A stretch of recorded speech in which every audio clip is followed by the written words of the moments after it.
Senator reintroduces legislation to ban Chinese digital yuan in U.S. transactions. Senator Rick Scott has reintroduced legislation to prevent the use of China's central bank digital currency in the U.S. market. The legislation, called the Chinese CBDC Prohibition Act, would impose a ban on the Chinese digital currency, variously known as the digital yuan, digital renminbi, ECNY, or yuan. The Chinese digital currency is issued and regulated by China's central bank, the People's Bank of China. The dollar is the reserve currency of the world, and the CCP wants to undermine our leadership with a digital currency they can track and manipulate. This is unacceptable for America, Scott said in a statement on May 22, using the acronym of the Chinese Communist Party. Scott, who serves on the Senate Foreign Relations Committee, said the Chinese digital currency is another tool by the CCP to spy on its people and all those who use it. Xi and his thugs have no business playing Big Brother to American citizens and how they spend their money, Scott said.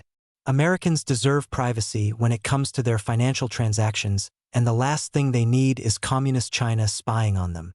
The legislation, which would amend the Bank Secrecy Act, states that no money services business may engage in any transaction, directly or indirectly, that involves a central bank digital currency issued by the People's Republic of China. The legislation would apply to money services businesses, currency dealers, and the U.S. Postal Service, barring them from transactions involving the digital yuan, according to Scott's office. Scott first introduced the legislation in November 2023, along with Senators Ted Cruz and Marsha Blackburn. Then Rep. Blaine Luetkemeyer introduced the legislation in the House in the same year. China has positioned itself as one of the world's foremost countries in developing and testing a sovereign digital currency through its digital yuan.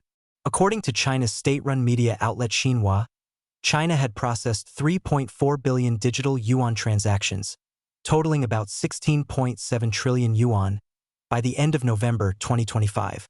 PBOC Governor Pan Gongsheng, in a speech in June last year, touted that China's digital yuan would help realize the vision of a multipolar international monetary system, according to a transcript released by China's State Administration of Foreign Exchange. Experts have warned about Beijing's digital currency. In 2021, Kyle Bass, a hedge fund manager, called on the U.S. government to ban the Chinese digital currency. In an interview with Epoch TV's American Thought Leaders, Bass warned that once individuals predominantly use the digital yuan, they could become targets of Chinese influence and coercion. So imagine if you and I were sitting here in this interview and I said something negative about the Chinese Communist Party, and I had accepted the digital yuan as payment. They could just turn it off, or they could restrict my ability to buy a plane ticket to China, Bass said at the time. In an op-ed published by the Epoch Times in April, James Gorey, author of the 2013 book The China Crisis, argued that Beijing's ambitions for the digital yuan are faltering, citing stalled domestic adoption and what he described as the Chinese public's collective shrug toward the digital money. China's economic troubles, including youth unemployment and the property market crisis, have also prevented the CCP from achieving the success it had hoped for when the digital money was first rolled out, Gorey added. The digital yuan evolution is happening as the China miracle enters its death throes, Gorey wrote. Nevertheless, Gorey argued that the CCP will not scrap its digital money.